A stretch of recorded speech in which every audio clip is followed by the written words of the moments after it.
आपकी बात लाइव में स्वागत है। मैं हूं डॉक्टर मुजफ्फर गजाली। संविधान के 75 साल होने के मौके पर दया सिंह जी की किताब आईना का आज विमोचन हुआ।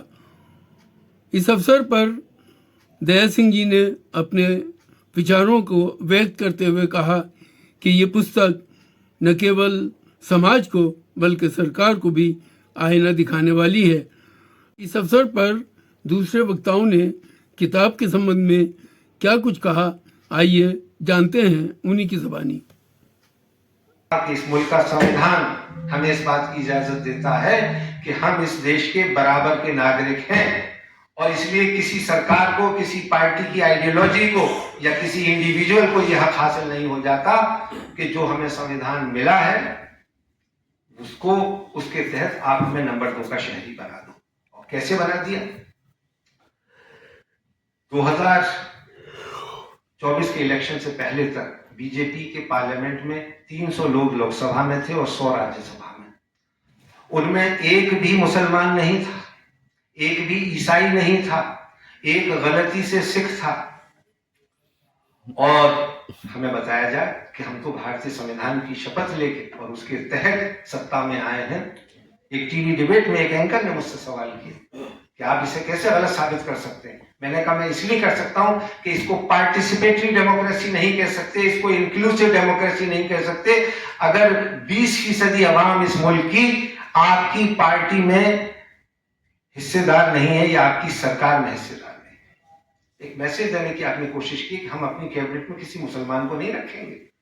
बहुत मुबारक हो आपको, मत रखिए, क्योंकि आपने तो हमेशा हिंदी, हिंदू, हिंदुस्तान की बात कही है और मुल्ला जाए पाकिस्तान के नारे लगवाए हैं और आज उसी नफरत की आप फसल बो रहे हैं और उसी नफरत का नतीजा है कि आपने गली गली, मोहल्ले मोहल्ले पड़ोसी को बांट दिया जो एक दूसरे के दुख दर्द में शामिल होते थे, क्योंकि आपका मकसद ये है कि हम तो सिर्फ हिंदू वोट बैंक के नाम पे राजनीति करेंगे, बाकी लोग जाए भाड़ में। और मैं यहां फिर दोबारा इसको अंडरलाइन कर दूं कि 1947 में पाकिस्तान बन जाने के बावजूद ये मुल्क अगर हिंदू राष्ट्र नहीं बना, ऐसा नहीं था कि महात्मा गांधी, सरदार वल्लभ भाई पटेल, डॉक्टर राजेंद्र प्रसाद, गोविंद बल्लभ पंत कोई कम हिंदू थे।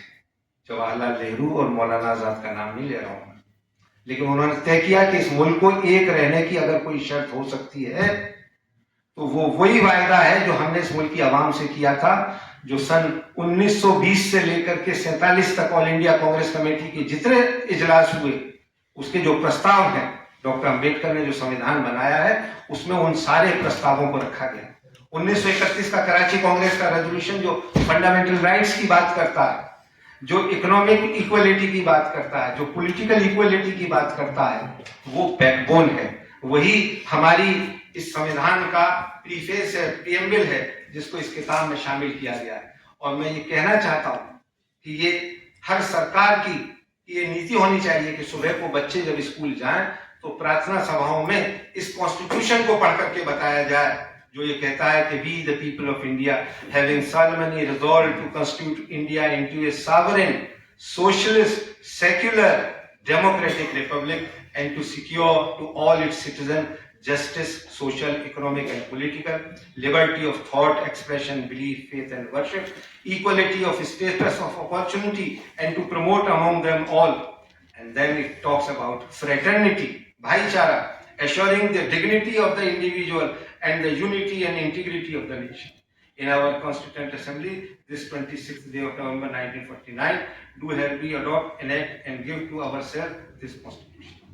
इसका प्रीफेस, इसका प्रीएम्बल संविधान का भाईचारे की बात करता है और हमारा देश का प्रधानमंत्री चुनाव जीतने के लिए खुलेआम नफरत फैलाता है, मुसलमानों को घुसपैठिया कहता है, विदेशी कहता है।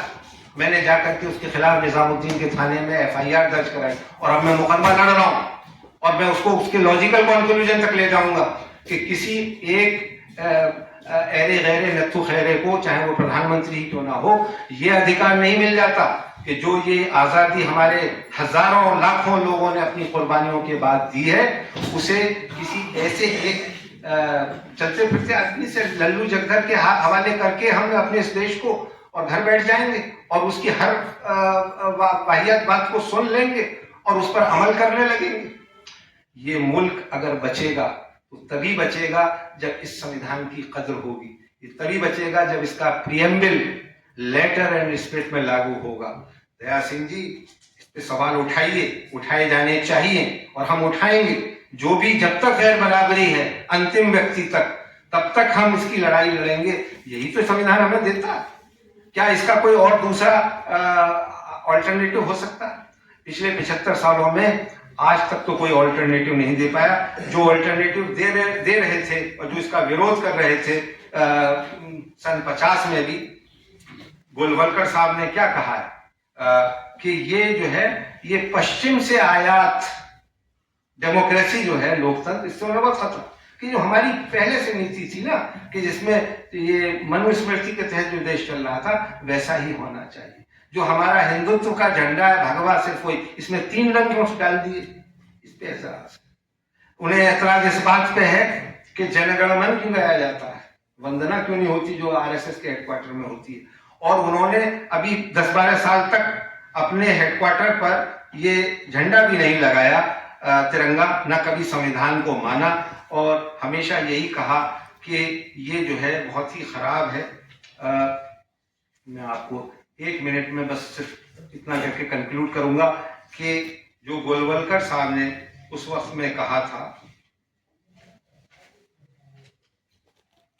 कि उनका ये कहना था कि साहब हिटलर का जो तरीका है वो आदर्श है और उसी पर वो चल रहा है। हिटलर ने जो यहूदियों के साथ किया, हालांकि आज उनकी सबसे ज्यादा दोस्ती यहूदियों से, लेकिन उस वक्त में वो कहते हैं कि हिटलर ने जो किया वही सही किया और जाति की श्रेष्ठता होनी चाहिए और इस देश में वैसा ही सिस्टम होना चाहिए जो हिटलर ने चलाया था। इसलिए आप देख रहे हैं कि पिछले 10 सालों से लोकतंत्र को पामाल किया जा रहा है, उसको जितना खत्म किया जा रहा है वो। जी, गोलवलकर साहब अपनी किताब वी अवर नेशनहुड डिफाइंड में कहते हैं, जर्मनी ने जाति और संस्कृति की शुद्धता बनाए रखने के लिए सेमेटिक यहूदी जाति का सफाया कर पूरी दुनिया को स्तंभित कर दिया था। इससे जातीय गौरव के चरम रूप की झांकी मिलती है। जर्मनी ने यह भी दिखला दिया कि जड़ से जिन जातियों और संस्कृतियों में अंतर होता है उनका एक संयुक्त घर के रूप में विलय असंभव है, यानी तुम हिंदुस्तानी होकर नहीं रह सकते। ये आरएसएस की विचारधारा। और 1966 में उन्होंने एक दूसरी किताब लिखी, बंच ऑफ थॉट्स। उसमें उन्होंने लिखा कि इस देश में 3 खतरे हैं, एक मुसलमान, दूसरे ईसाई और तीसरे कम्युनिस्ट या सोशलिस्ट। ये सभी भारत के लिए खतरा है, ऐसा गुरुजी मानते थे। वर्ण व्यवस्था के वो प्रबल समर्थक थे और उन्होंने खुल करके इसका विरोध किया। 30 जनवरी 1966 जब इंदिरा गांधी को प्रधानमंत्री बने हुए कोई 15 दिन हुए थे, उसके एडिटोरियल में गुरुजी लिखते हैं, अब ये साफ होता जा रहा है कि महिलाओं को मत देने का अधिकार देने का फैसला गलत और फिजूल था। एक हिंदू होने के नाते मैं मानने को मजबूर हूं कि हमारे लिए अभी और बुरे दिन आने वाले हैं। इतिहास गवाह है कि जब कहीं महिलाओं ने हुकूमत की है वहां अपराध, गैर बराबरी और अराजकता इस तरह फैली है जिसका जिक्र नहीं किया जा सकता। साथ ही उन्होंने ये भी जोड़ा कि महिला अगर विधवा हो और शासक हो जाए तो मुल्क की बदनसीबी शुरू हो जाती है। उल्लेखनीय है कि इंदिरा गांधी उस वक्त जब प्रधानमंत्री बनी तो वो विधवा थी। यानी ये जिन लोगों की आइडियोलॉजी हो उनसे आप ये उम्मीद करेंगे कि मुल्क एक होगा। ये हिंदू राष्ट्र क्यों नहीं बना? इसलिए कि बनेगा जिस दिन बना लीजिए आप, मेजोरिटी है, डेमोक्रेसी में मेजोरिटी तय करती है। अगर 80% लोग तय कर लेंगे इस मुल्क के, या उसके 60% लोग भी कि मुल्क हिंदू राष्ट्र होना चाहिए, हो जाएगा, कोई रोक नहीं सकता। मैं या अदीप भाई या कोई XYZ, दया सिंह जी, कोई नहीं रोक पाएगा। लेकिन फिर इस मुल्क को चला पाओगे, इस पे बहुत बड़ा सवालिया निशान है। उसकी मिसाल आपके सामने है।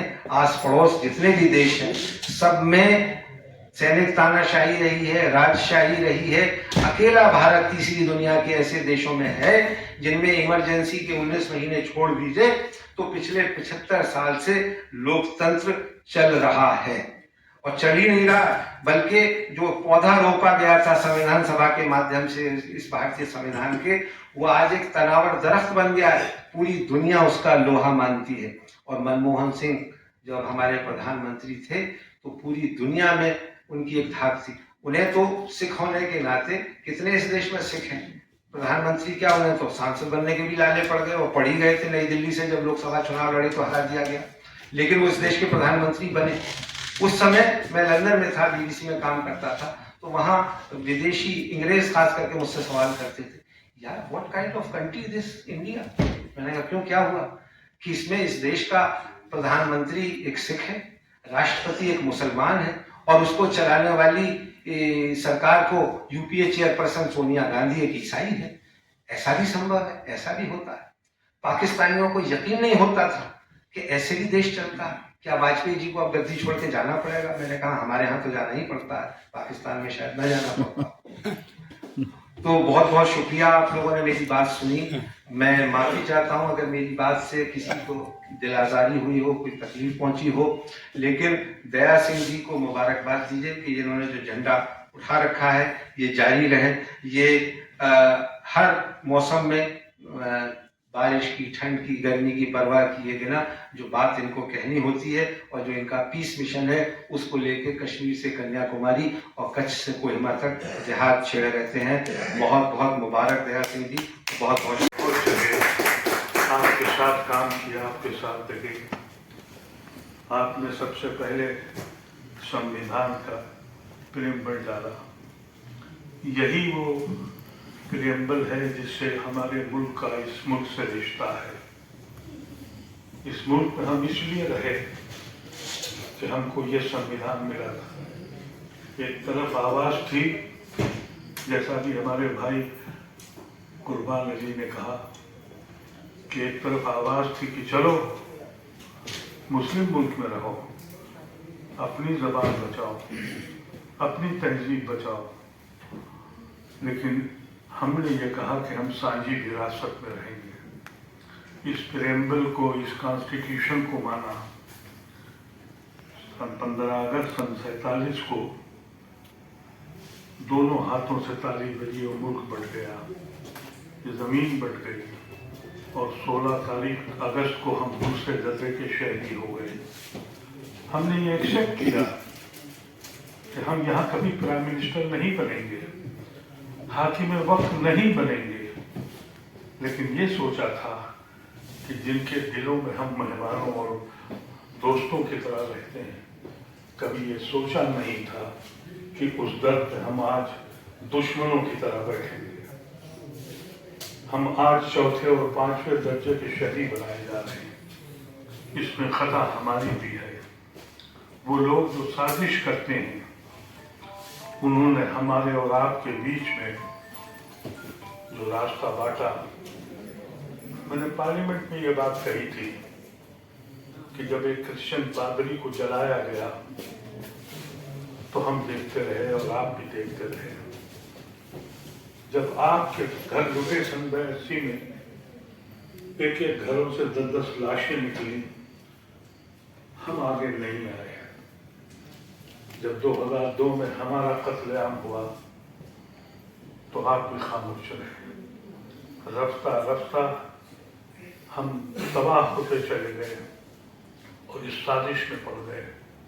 और वो साजिश ऐसी आई कि हमसे कहा जाता है कि गर्व से कहो। हम गर्व से तो नहीं कहेंगे। ये हिंदुस्तान हमारे न बचपन का है, न हमारे ख्वाबों का है, न हमारे बुजुर्गों का ख्वाबों का है। हिंदुस्तान कौन बैठा हुआ है? वो पार्लियामेंट है जहां हमारे वक्त में हम बोलते थे, स्पीकर सुनता था। अब स्पीकर बोलता है, एमपी को बोलने की इजाजत नहीं है। अगर वो बोले तो उसे बाहर निकाल दिया जाता है। इसको आप संविधान कहेंगे कि बचा हुआ है?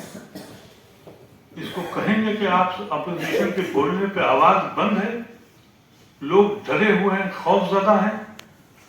आज ही मैंने पढ़ा कि यूपी का चीफ मिनिस्टर वो कहता है कि मस्जिद को मस्जिद मत कहा करो, लोग नमाज पढ़ने जाते हैं। ढांचा कहा करो, मस्जिद मत कहना।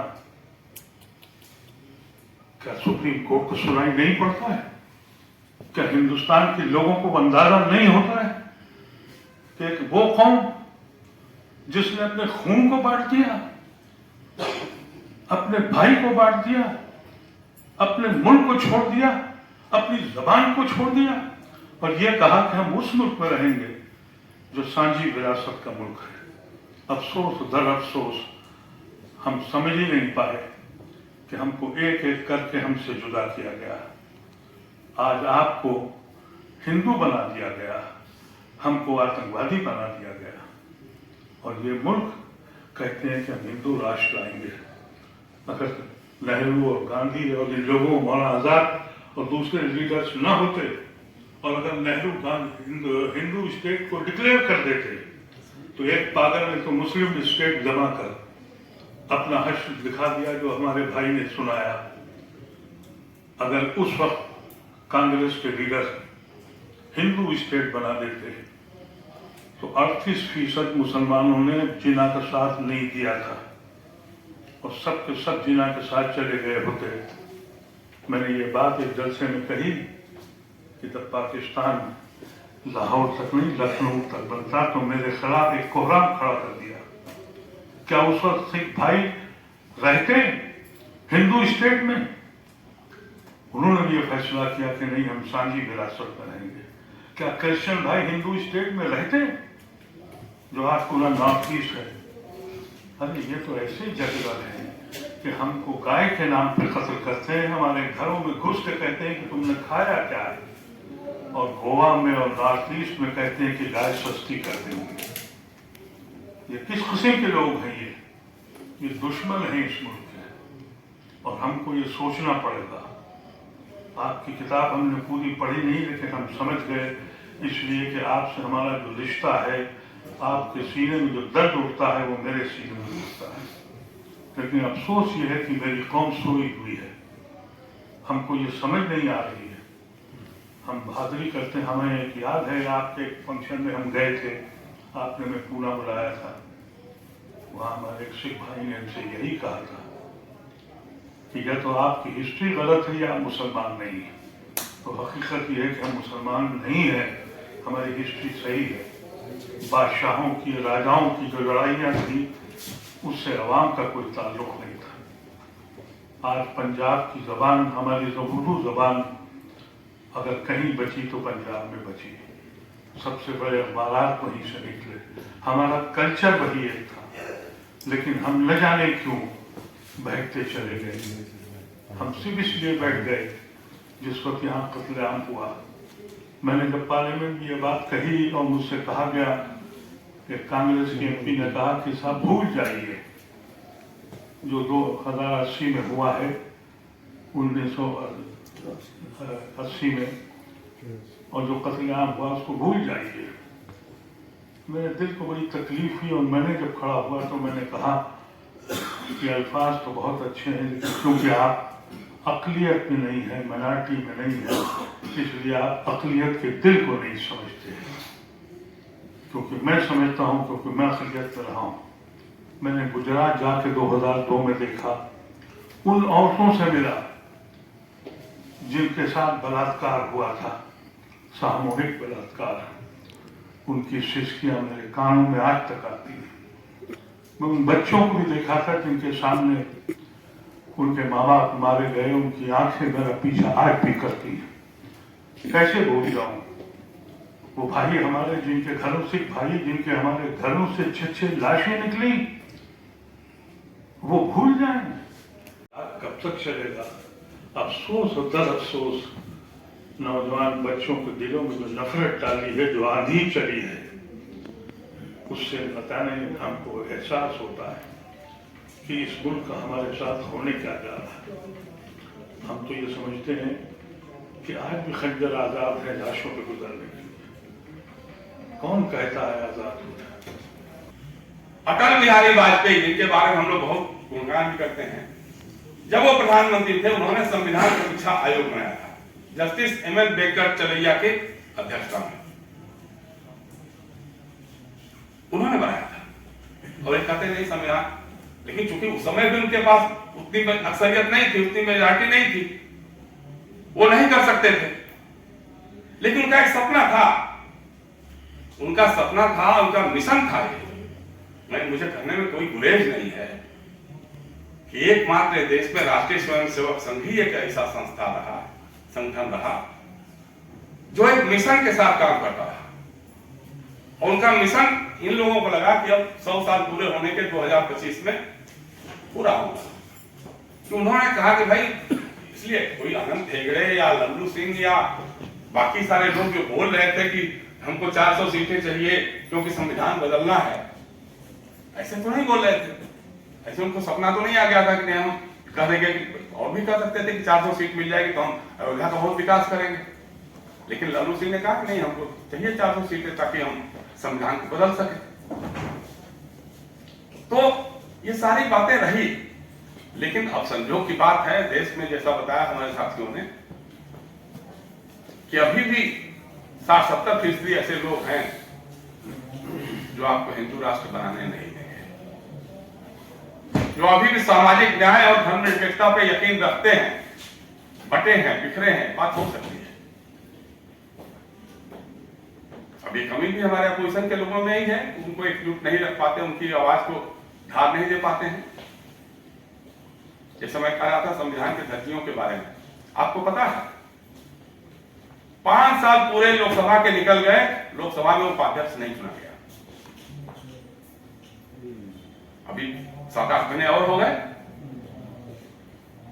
जब किसी टीवी डिबेट में थे तो हमने ये बात कही, तो उन्होंने कहा मेरे साहब संविधान में कहा लिखा? हमने कहा तुम अनपढ़ हो, संविधान को पढ़ो।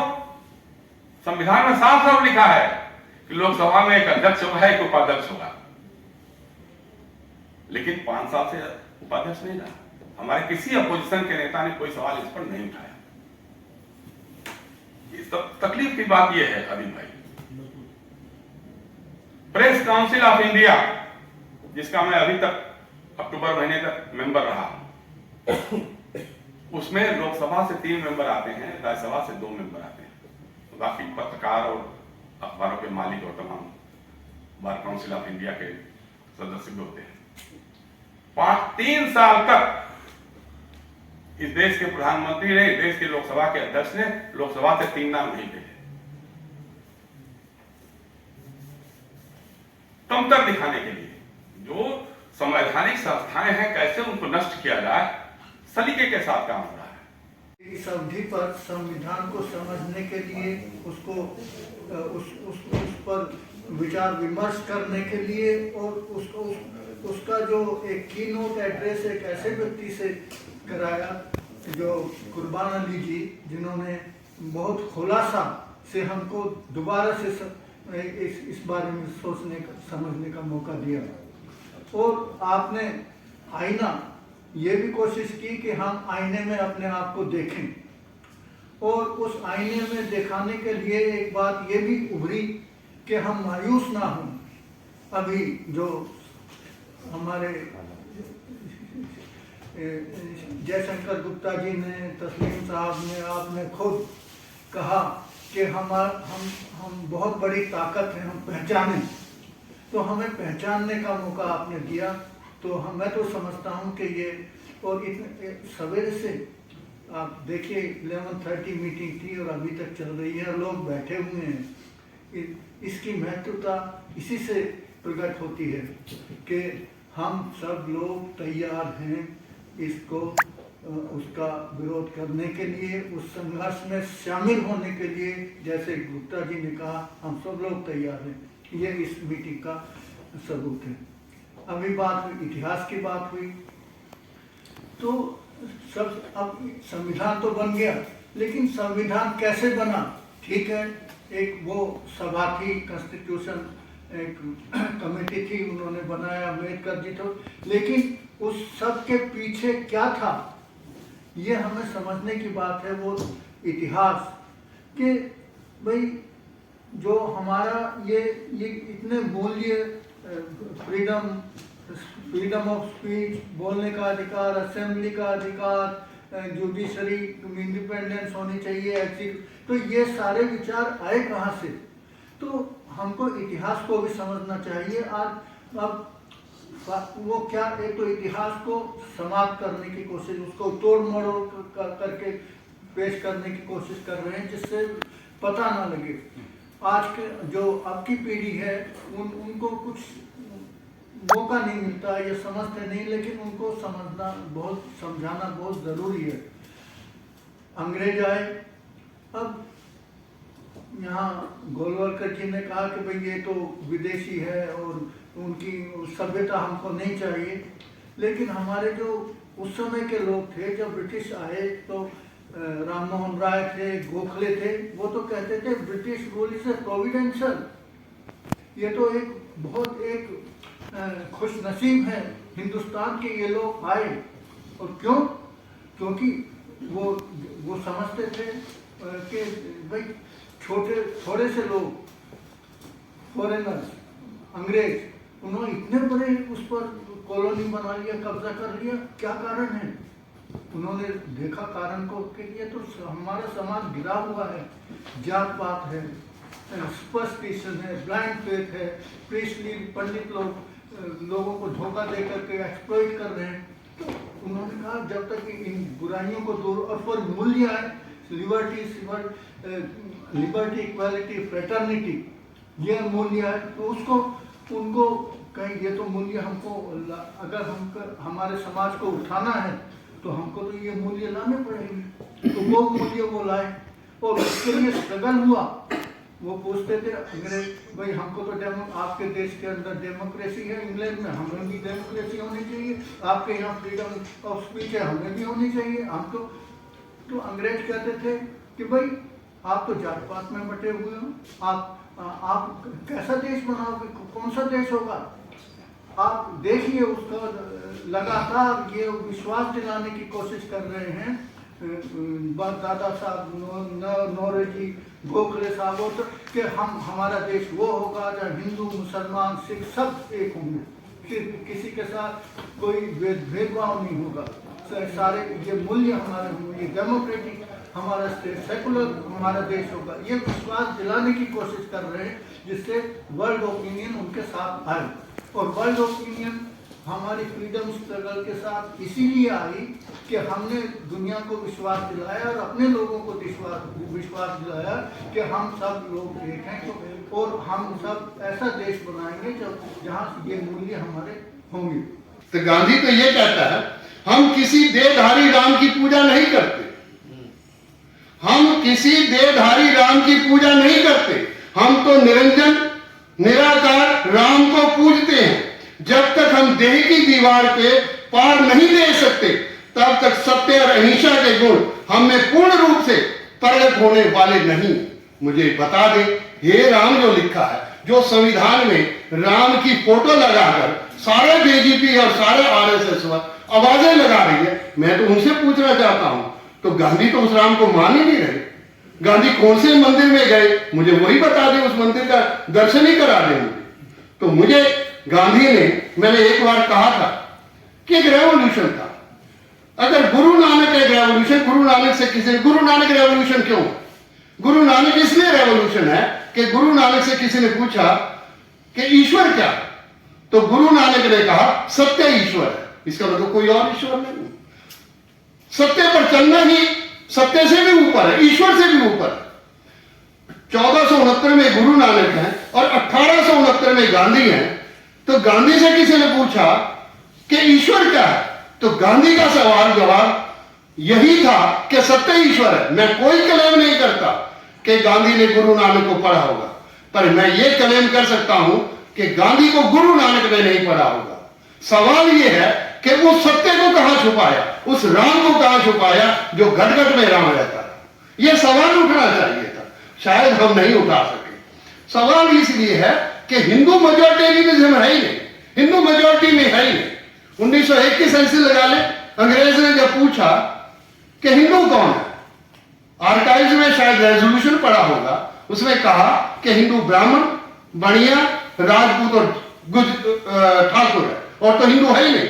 और चौधरी चरण सिंह ने, शायद गुप्ता जी को मेरे से ज्यादा ध्यान में होगा, चौधरी चरण सिंह ने किताब लिखी, how the India was conquered by Britishers. उसमें उस किताब में लिखा कि 13% हिंदू हैं, 87% तो हिंदू ही नहीं। तो हमारी गलती, मेरी और रहमानी जी की गलती है कि हमने हिंदू करके इनको ऑर्गेनाइज किया। We are responsible, we are accountable. They are not accounted. इसलिए मैंने आज जानबूझकर मैंने कहा कि ये बात कैसे कहें, इस दर्द को कैसे समझाएं, ये दर्द क्या है। ये सारा मुसलमान और सिख की ड्यूटी थी, उनको ये कहना चाहिए था। कॉन्स्टिट्यूशन में इसको डिफाइन किया जाना चाहिए था, हु इज अ हिंदू। कोई कॉन्स्टिट्यूशन में इसकी डेफिनेशन नहीं है। ना तो बौद्ध हिंदू मानता है, ना जैन हिंदू मानता है, ना सिख हिंदू मानता है, फिर हिंदू कौन है? यही हमें बता देते। और जो दलित है जिसको रिजर्वेशन, वो कहां है? शेखर जी मेरे साथ बैठे हैं, तो मेरे से तो ज्यादा एक्सपर्टीज इन्हीं की होगी। तो मेरे ये सवाल हैं, इसीलिए ये जो मेजोरिटेरियनिज्म का हवा खड़ा है, ये हवा आज हम चल पड़े सड़क पर, इस हवा को उठा दे। हम इन्हीं से पूछे आप किसको हिंदू कह रहे हैं, वो हिंदू ही बता दे, उसका ही दर्शन करा दे कि किस हिंदू के आप दर्शन। लिंगायत हिंदू मानता है, कौन सा हिंदू? कबीर के 18 करोड़ कबीर पंथी हैं, वो किस राम को मान रहा? 10 करोड़ नामदेव को मानने वाले, जिसके गुरु ग्रंथ साहब में शब्द है। मैं तो सिखों को कई कहा कि तुम्हारी मूर्खता का नतीजा है कि ये हिंदू ऑर्गेनाइज 15 भक्तों की वाणी गुरु ग्रंथ साहब में, जिसके आगे तुम मत्था टेकते हो। इसका मतलब 80% पॉपुलेशन ऑफ इंडिया जो सिख पॉपुलेशन गुरु नानक को मानने वाली, आपने उसको त्याग किया। ये जिम्मेदारी हमारी है, हमारी मूर्खताओं का कारण है कि आज जिस हालात में ये देश गुजर रहा है। मेरा दर्द है, इसलिए मैं समझता हूं कि सरदार हुकम सिंह के सामने जो सवाल थे वो आज भी हमारे सामने है। अगर उन्होंने इसलिए नहीं रिजेक्ट किया था कि वो कॉन्स्टिट्यूशन को रिजेक्ट करना चाहते थे, वो कॉन्स्टिट्यूशन को इसलिए रिजेक्ट करना चाहते थे, ये इसका मैंने रेफरेंस दिया। आई आस्क यू, गांधी ने सिखों को कहा, I ask you to accept my vote and the resolution of the Congress that it will not betray a single individual, much less a community. Let God be the witness, the bond that binds me and the Congress with you, with the Sikhs. When pressed further, Gandhi said that Sikhs would be justified in trying their sword out of their... मैं समझता हूं, मैं इस line को आगे पढ़ना नहीं चाहता कि जब गांधी ये कह रहा है कि आपको हक होगा कि अगर आपके हकों के ऊपर कोई वो होगा तो आप तलवार निकाल सके और कृपान निकाल सके। ये गांधी थी। आज उस गांधी की बात इसलिए इंडिया में हम तो, हमारे बुजुर्ग तो, मेरे पेरेंट्स मिड उम्र से आए, शायद जमीनें जायदादें होंगी, सब त्याग कर आ गए, नहीं तो हमें कौन मार रहा था? अगर 11 मैं जिन्ना को दोषी, मैं को जिन्ना को नंबर नहीं दे रहा। जो जिन्ना की बात करते हैं, 11 अगस्त 1947 का जिन्ना का स्टेटमेंट पढ़े। It may be the Islamic country but it will remain secular. अगर पाकिस्तान के कॉन्स्टिट्यूशन में सेकुलर शब्द उस समय, आज हम उसी सेकुलर शब्द के खिलाफ बोल रहे हैं। मैं कोई जिन्ना का उपासक नहीं, पर सवाल ये उठना चाहिए कि ये सवाल क्यों ना उठना चाहिए। जिन्ना ने मास्टर तारा सिंह को, कुर्बानियां इसको कहते हैं, मास्टर तारा सिंह को कहा, you have seen Hindus as your co-slaves. When they will be the master and you be the slave, then you will find the true nature of the Hindus. Whatever we are facing, what we are facing now, this is the result of that. तो इसका मतलब जिन्ना सच बोला, जिन्ना ने master तारा सिंह को ठीक कहा। तो master Tara Singh की कुर्बानी देखो, इतना होते हुए भी उन्होंने कुर्बानी कर। क्या आज हम ना बोल, आज हम ये बात ही ना करें? हमारे कुछ चापलूस आदमी वहां बैठकर उनको कह के आपको मिनिस्ट्री बना देते हैं, आपको मिनिस्टर बना देते हैं और हम मिनिस्टर बन जाए। नतीजा क्या निकले, क्या हो जाएगा? अगर मिनिस्ट्री नहीं मिलेगी तो कौन सा नुकसान हो जाए, कौन सी बहादुरी का दमगा हम ले लेंगे? तो सवाल ये है कि आज आपके सामने ये कुछ दर्द है, इसलिए नहीं था कि मेरा कुछ शौक था और मैं इस शौक से आया कि इस शौक से मुझे बहुत मिलेगा। मैं केवल और केवल ये दर्द है। आज दलित को समझना चाहिए, आज SC और ST को समझना चाहिए किस टाइप के आप हिंदू, इसमें से निकले और मिलकर चले, मिलकर आगे बढ़े और हम उनसे पूछे कि तुम कितने हिंदू हो, वही बता दो। जो हिंदुत्व को ऑर्गेनाइज करना चाहते हो वही बता दो। नतीजा ये निकलेगा केवल 13% जो चौधरी चरण सिंह जी कह रहे हैं। हमें समझना चाहिए, गुप्ता जी को मेरे साथ और मुझे गुप्ता जी के साथ चलना चाहिए। ये सवाल मेरे और आपके और रहमानी जी के बीच में है। जब तक हम आगे नहीं बढ़ेंगे, हम सवाल नहीं पूछेंगे, ये सवाल उठेंगे।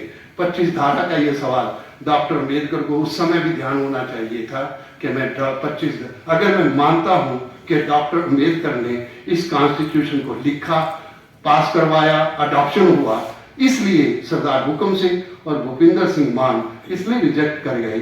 इसलिए रिजेक्ट नहीं कि वो जानते थे कि 75 साल में जब पंजाबी सूबा लैंग्वेज के आधार पर पंजाबी सूबा बनने लगा, किसने आवाज लगाई कि हिंदी हिंदू हिंदुस्तान? किसने लिखा था कि हम सारे हिंदी बोलते हैं, पंजाबी बोलते बोलते हिंदी बोलते? 1973 में हमारी गलतियां हुई हैं।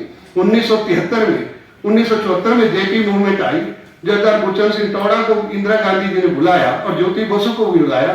दोनों को बुलाकर कहा आप पंजाब में राज करें, आप बंगाल में राज करें, मेरा सेंटर में साथ दे दें, क्योंकि आरएसएस के घोड़े पर जेपी मूवमेंट चलकर आई है, हमें इनको जरा सीधा कर लें।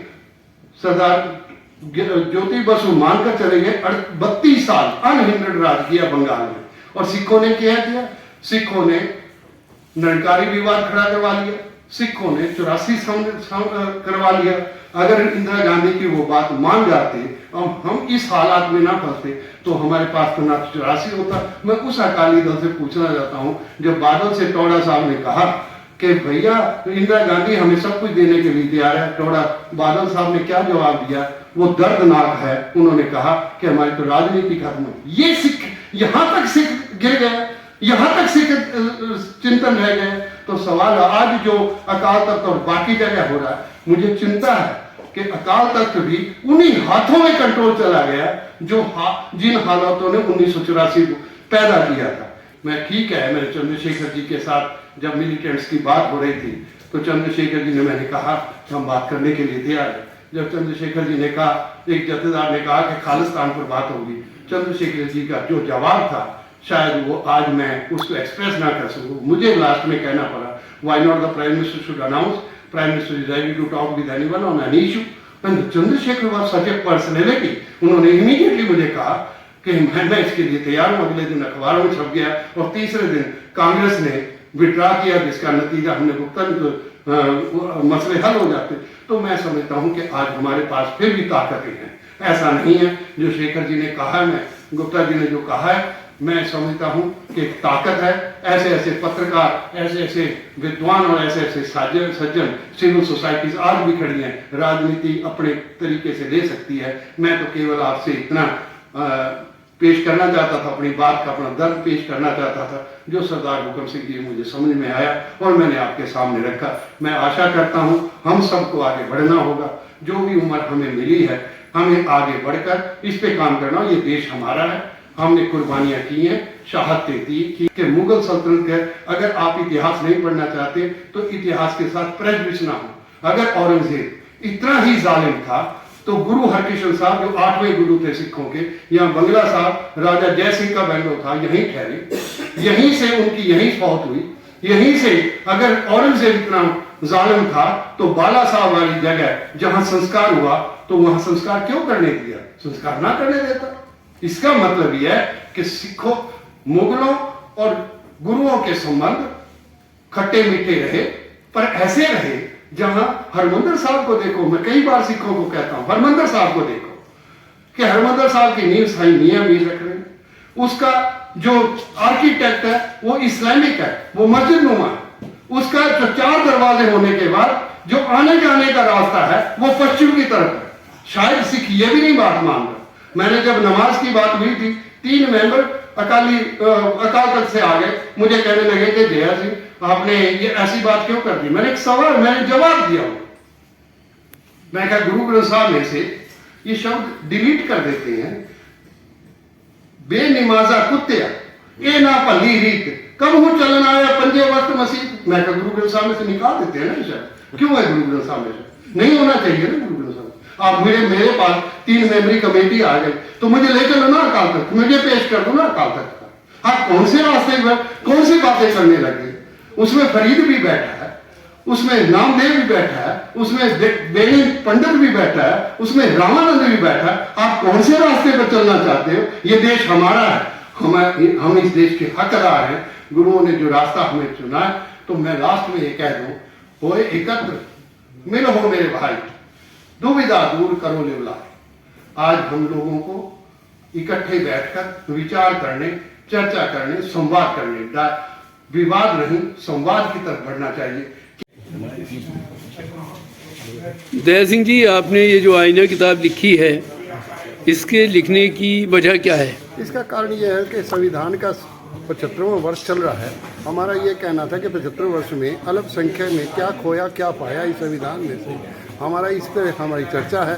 और हमने 26 नवंबर 2024 को हमने जालंधर प्रेस क्लब से ये अनाउंस किया था कि पूरा साल हम संविधान के इस बारे में कैंपेन करेंगे, इस पर विचार चर्चा करेंगे ताकि संवाद हो, ताकि संविधान लोगों के बीच में चले। और इस विचार को लेकर, क्योंकि सरदार हुकम सिंह जी ने 26 नवंबर 1949 को संविधान को रिजेक्ट इस बात पर किया था कि ये माइनॉरिटी को प्रोटेक्ट नहीं कर सकेगा।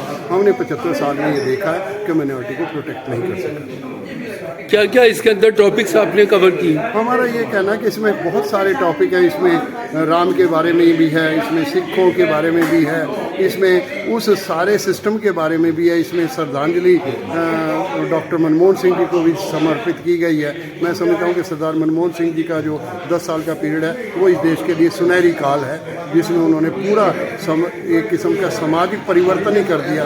सिख और मुस्लिम जो एलिनिएशन में चले गए थे उनको फिर मुख्य धारा पे लाके खड़ा कर दिया। इसलिए इस किताब में वो भी रेफरेंसेस है, वो सारे रेफरेंसेस हैं। समाज को क्या संदेश इस किताब के द्वारा दिया गया है? हमारा ये कहना है कि ये संविधान कम से कम कोई दस्तावेज है, हमने उसको प्रोटेक्ट करना है, उस पर देखना है और ये देखना है कि कहाँ माइनॉरिटीज़ जो हैं वो पिछड़ गई।